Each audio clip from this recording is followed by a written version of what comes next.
Harihi Om. Sahana Vavatu, Sahanao Punaktu, Sahaviryan Karavavahai, Tejasvinavadhi Tamastuma Vidvishavahai. Om Shanti Shanti Shanti.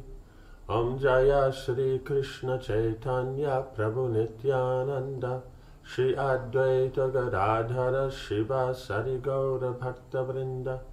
Hare Krishna, Krishna Krishna, Hare Hare, Hare Rama, Rama Rama, Hare Hare. Okay.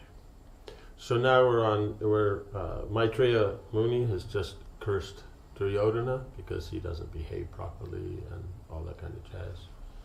And he doesn't pay attention. He's just being Duryodhana, right? And so then that aspect, then we have to appreciate that he's just being himself. His idea is that, well, Creator made me like this. I'm just being that. What's my fault? But the point is he's like that because that's his desire, his nature. And whatever you do, however you've been created, however you use it, it defines then yourself. Like Garodgach, he's born a Rakshasa. And, he lives, with the Rakshasas and everything like that and does Rakshasa stuff. But you see how he behaves in the battle and how he's respectful to his elders and everything like that, and supports his friends and everything. He goes down as a great hero in the battle. While Duryodhana is never a hero. So then Dhritarashtra, he's worried about this, that he's being merciful. So then Maitreya said, if Duryodhana made peace with the Pandavas, the curse would be lifted. Otherwise, it will not be reversed. So Dhritarashtra felt a little relieved. Having managed to mitigate Maitreya's curse, he thinks he mitigated, but the point is if he makes peace with the Pandavas, that's ever possible? No. So therefore, how did he mitigate it? It means there's an option for it, but it'll never happen. He then said, O Rishi, we have heard how Bhima destroyed Hidimba and Baka, but not Kirmira. Who was this demon? What was his strength and how was he killed? We wish to know everything. Maitreya replied, I will not speak any further to this assembly, because Duryodhana has rejected my words. Vidura knows well the history of Kirmira. With that, the sage rose and went out of the assembly, quickly leaving the city. Right? Because it's considered, in Manu it mentions that you don't go to a place where you've been insulted. So since he's been insulted in the assembly here, then technically it's not appropriate to stay. Because what if they insult him again? So the whole point is that, they tell this and tell, oh, you're just saying that, about Bhima and this and that. So he says, Vidura knows, When the offended sage was gone, Dhritarashtra asked Vidura to relate the story. Vidura replied, O king, I heard this story from Yudhishthira when I spoke to him in the forest. Having left Hastinapur, the Pandavas traveled for 3 days and nights, finally arriving at the Kamyaka forest. As they moved through this forest during the fearful hours of the night, they encountered a terrible Rakshasa with flaming eyes. He stood as tall as a tree and held a blazing torch. With arms and legs outstretched like the branches of a huge tree, he blocked the Pandava's path. He had 8 fangs protruding from his wide-open mouth, and his eyes were the color of copper. His flaming red hair stood erect, right? They always have that kind of shock of hair, the hair standing up. And he resembled a mass of clouds charged with lightning and adored by a flock of cranes. So there was always that dark color. Then there was the various elements of, the brightness and everything else like that. Roaring like thunder, he spread the Rakshasa illusion and confounded the Pandava's senses. Right? Because others, they start to fight. Then they start using their illusions. But he just immediately uses the illusions. The assembly listened spellbound as Vidura told the story. Birds and other creatures dropped down everywhere simply from hearing the demon's awful cries. Terrified deer, buffaloes, leopards, and bears fled in all directions. The forest itself seemed to be moving due to all the fleeing creatures. A violent wind blew up and dust clouds swirled. Even as grief is the greatest enemy of the five senses, so that Rakshasa appeared to the five Pandavas. Spying the brothers from a distance, clad in their deerskins and carrying weapons, the Rakshasa obstructed their path like the Mainaka mountain. When Draupadi saw the horrifying creature, she closed her eyes and stood amid her husbands like an agitated river amidst five hills. Domya at once uttered Vedic mantras to counter the demon's illusions, whereupon the wind ceased and the dust settled. Seeing his power checked, the Rakshasa widened his eyes in anger, and he resembled death himself, right? Because he's doing all this because he thinks it'll be easy. Other ones, then they come in and think that they're humans, what can they do? He's putting the illusion first, just to make it easier. But then when it's checked by the Brahmin, then now he becomes more angry. Yudhishthira addressed him sternly. "Who are you? What do you want of us?" The Rakshasa replied, "I am Kirmira, the brother of Baka. I live comfortably in this uninhabited forest. I eat all men foolish enough to come here. Who are you that have come today to become my food?" "We are the five sons of Pandu," Yudhishthira answered. "We have been exiled from our kingdom and desire to spend our time in this forest, which is your dominion." Right? So he's acknowledged, okay, this is his forest, but we want to stay here in your forest. When their identity was disclosed, so even he's respectful. He's not just saying, "Hey, who are you?"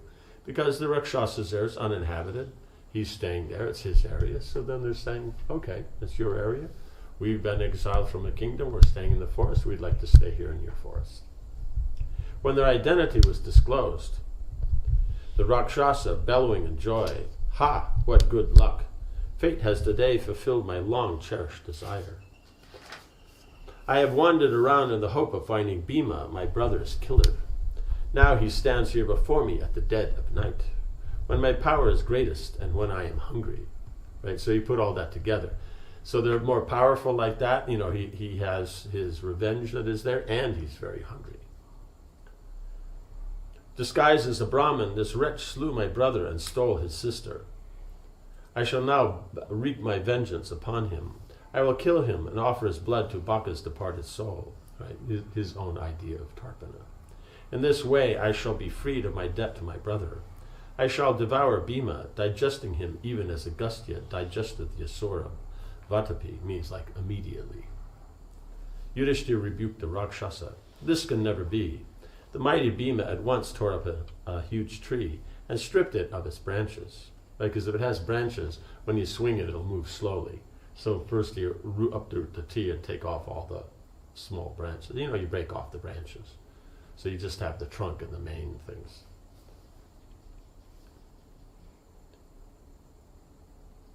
While in the twinkle of an eye, Arjuna struck his bow and stood with an arrow at the ready.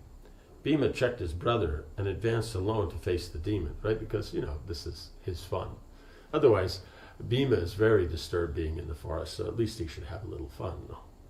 Tightening his waistcloth, he shouted an angry challenge. "Stay and fight, wretched one." Armed with his tree, he rushed towards him. As Indra hurls his thunderbolt, Bhima brought down the tree with force upon the Rakshasa's head. The tree smashed to pieces, but the demon remained unmoved. Right, so he's very powerful, and that you can imagine how strong you have to be to pick up a full-grown tree, and then be able to swing that like a club. Right, so that's Bhima. The tree smashed to pieces, but the demon remained unmoved. He hurled his flaming brand at Bhima, and it flew towards him like a streak of lightning. Bhima dropped quickly to the ground and turned the torch away with his left foot. Roaring terribly, the Rakshasa himself tore up a great tree and rushed at Bhima like Yamaraj bearing his death-dealing staff. The two combatants pulled up tree after tree and hurled and smashed them together as they fought. The battle resembled the fight of old between Vali and Sugriva. Soon a large area of the forest had been stripped of trees, right? Because they just keep pulling up trees. Because this is a forest uninhabited. That means these trees are big, they're old. So they're pulling them up, fighting with each other. And then there's this big area with no trees.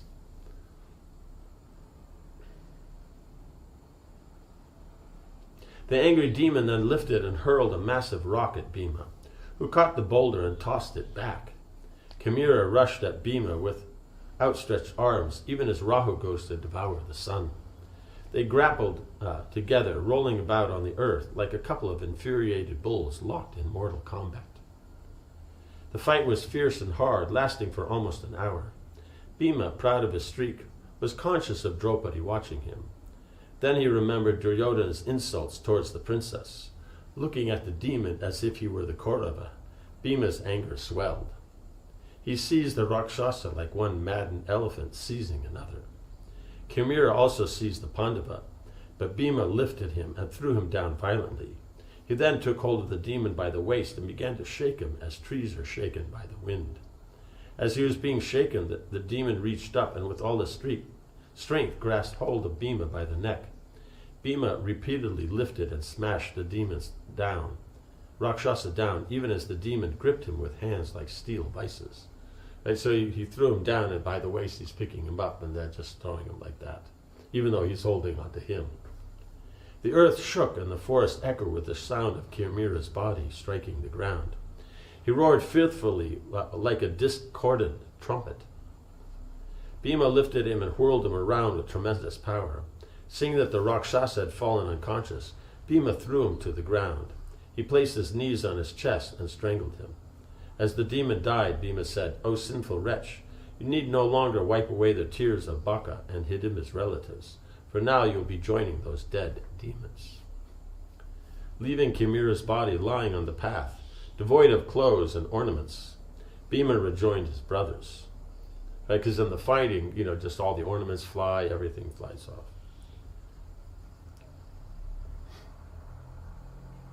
They gathered around him and praised him.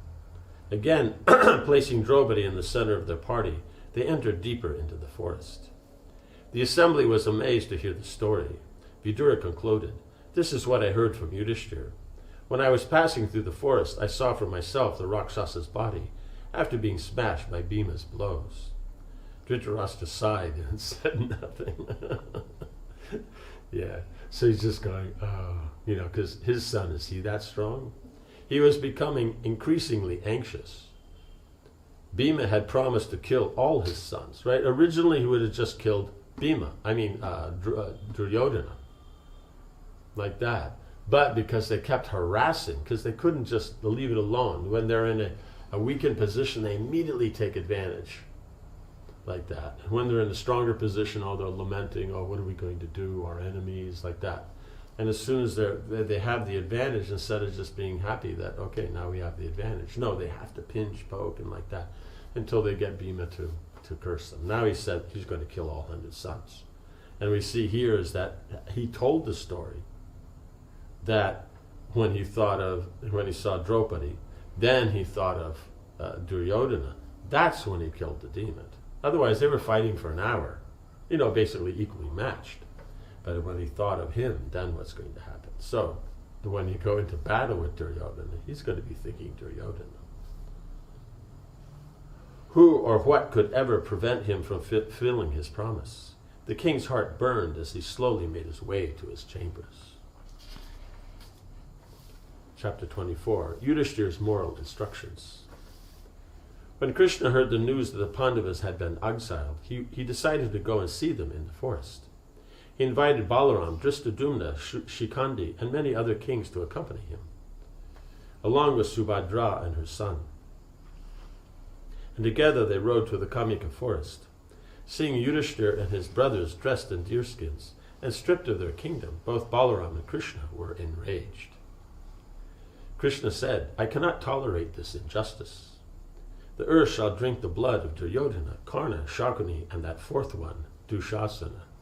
Right? He's just the fourth one, so he's creating trouble, but he doesn't deserve the mention of the other ones. After we kill him and their followers, we shall install Dharmaraj on the throne. Those cunning men deserve to be slain. This is quite in accord with the eternal morality. Because when you have somebody who's just so bad and can't follow anything, and even he says, this is the way I am, and I'm acting this way, so what's the problem if I act this way? So then for something like that, then because they're Kshatriyas, then they would naturally go to battle. and then in the battle they would defeat them. So the point is, the kingdom is supposed to be run by someone who is caring for the welfare of the people. And we see is that if you really cared, Yudhishthira is doing a very good job in that way. The people really have that affection, they feel protected and all that. They were all ready to leave the kingdom and go with him to the forest when he left. So that means that he's doing a very good job. So why would you take the kingdom away? So Duryodhana is only doing it out of his envy and jealousy. And there's no, envy and jealousy don't really have any value. They're your lowest qualities. They're the beginning of all other evils. So therefore, he's there because he wants to be there, not because it's his duty as a Kshatriya to, administrate and protect the populace. So he's not qualified. So therefore, then even there, again.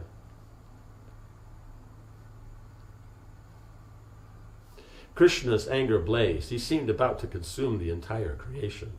Arjuna quickly sought to pacify him by recollecting his many wonderful deeds.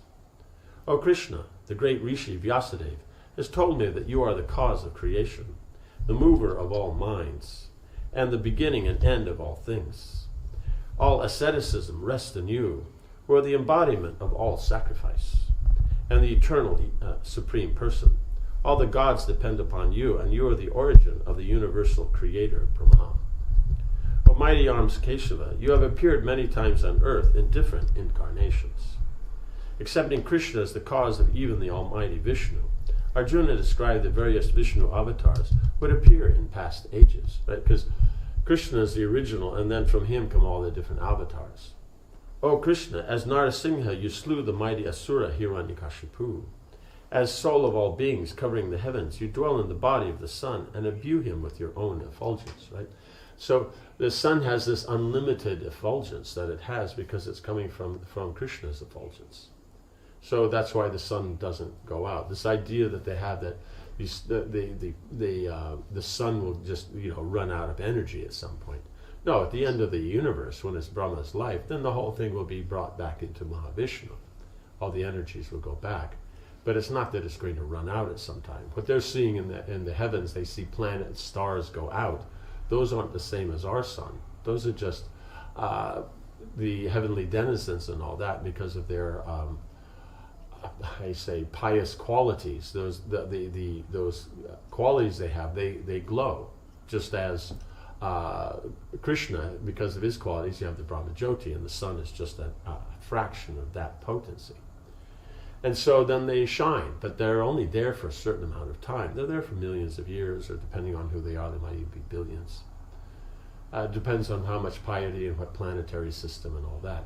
And so then when that runs out, then they leave, and so then it disappears. And so that's what's happening. Because from here, we see stars. But if you go up there, you see people going around in their airplanes and all that. No, we haven't had Arjuna. No, Arjuna hasn't gone to the heavenly planets yet. So when he goes, then this will all be explained very nicely. As Aditi's son, Vamana, you span the entire universe with 3 steps. O soul of all beings, covering the heavens, you dwell in the body of the sun and imbue him with your own effulgence. Arjuna went on to describe Krishna's activities in the present appearance. You have killed numerous demoniac kings who were fierce enemies of even the gods. O Janardana, you have manifested here on the earth the sacred and eternal city of Dwarka, which abounds in opulence and is always crowded with rishis. Envy, untruth, malice, and cruelty are absent in you, who are always the well-wishing friend of all creatures, because every living entities come from Krishna. And so Krishna's idea is that they will all come to their perfect platform and go back to the spiritual world, and then they'll have their, act in their position and their natural relationship with the Lord.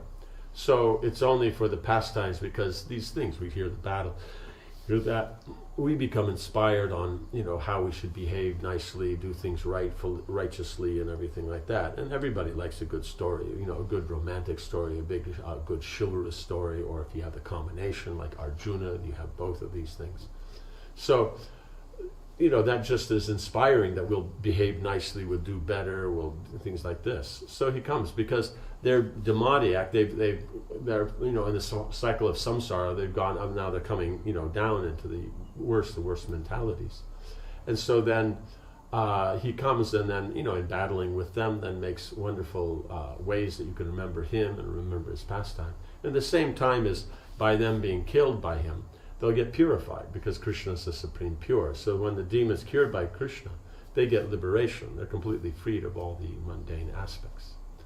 And so then in this way it makes for, that individual gets purified, and it makes for a better environment, because there's less people making trouble. And so then people can therefore be engaged nicely in,